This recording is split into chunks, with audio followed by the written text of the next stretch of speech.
Great, we're in. The i30N. I've been looking forward to this car for some time, so I wanted to do the video right from the first impressions, you know, the first time I've jumped in. Radio, get rid of that.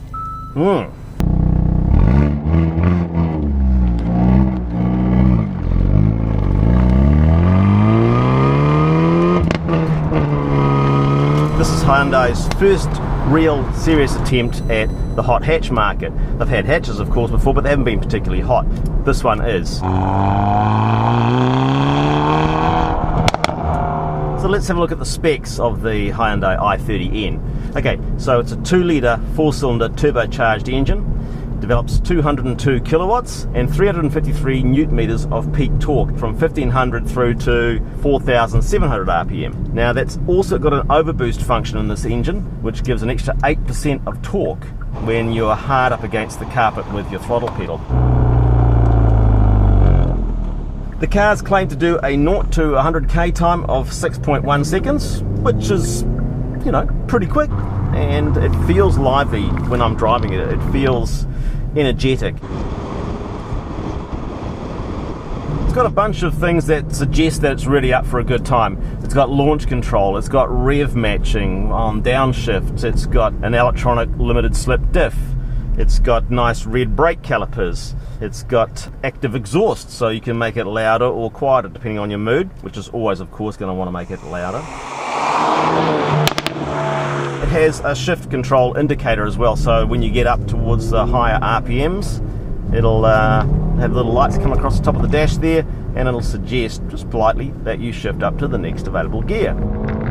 Heated seats, heated steering wheel, lots of good stuff, lots of stuff to like in the i30N. And one very important feature that this car does have is autonomous emergency braking. It's quite simple inside, I guess you'd say. And materials, I guess, are a little bit rudimentary, but I think it's perfectly in character with this car.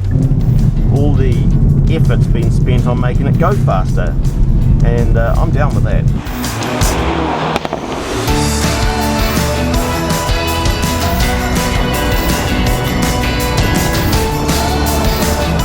I am finding that the i30N is quite tall in its gearing. I've seen some comparison tests overseas on video where it's on drag races against other cars in this class, and it seems to bog down off the line, and I can understand why that happens. It is difficult to launch quickly. It does have launch control. I'm not going to use it because it feels, again, too harsh on the car to do that, and I'd rather do it, you know, organically. But it is hard to launch because it seems to fall into this little hole of low revs. Once it builds past 2.5 up to 3000 RPM, turbo's on song, you're away like nobody's business. But in some instances, other cars will be away before you.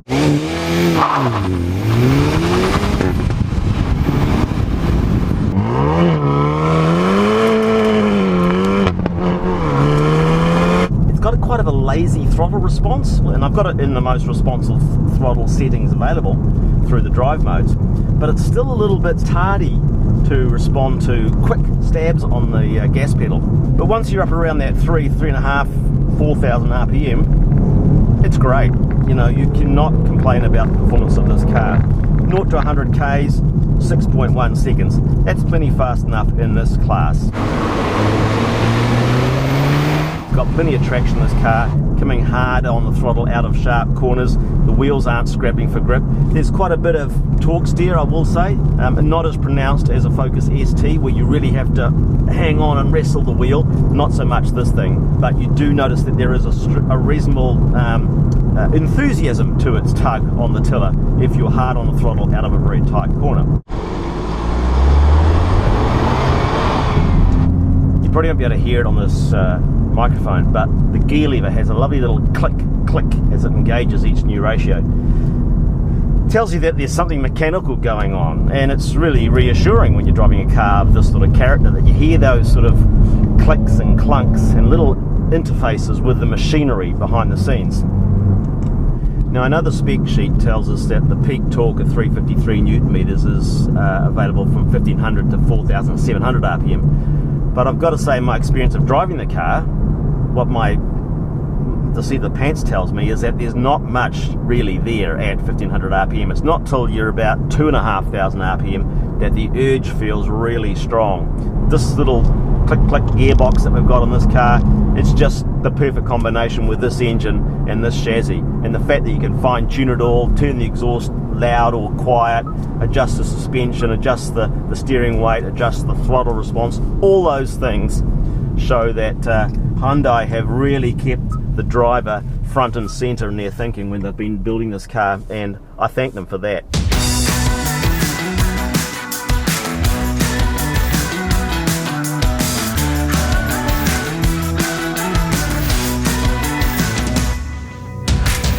There's a couple of things that irritate, I must say.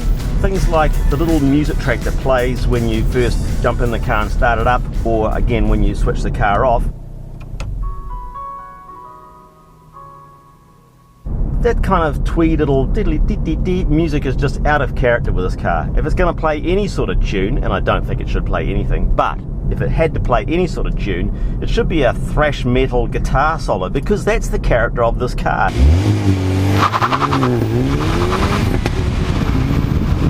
The other little thing that annoys that I can think of is when you stop the car and you just want to listen to the radio will only go for about 3 or 4 minutes before it cuts off, and a little message comes up, says you've got to have the engine running to get the radio going. That seems really stupid. You should have an accessory circuit live in the car essentially until the battery runs out, or at least 10 or 15 minutes of just sort of standby time.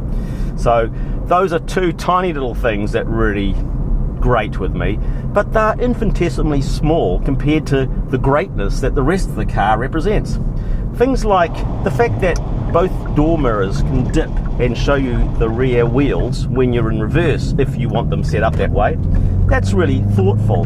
Another thoughtful thing is that the under-thigh support on the driver's seat and on the passenger seat are both extendable, which you get in a lot of premium sports cars, but I wouldn't expect to find in this class of car.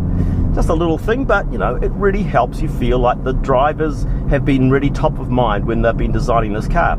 Another thing that shows that mindset from Hyundai's point of view, these shortcut buttons between drive modes, they're really good because it's just such a quick little button push to change it from just a regular sounding 2-litre hatchback to a nice raughty, sporty sounding i30N. And I love that ability to shortcut straight through to where this car feels most at home, which is N mode.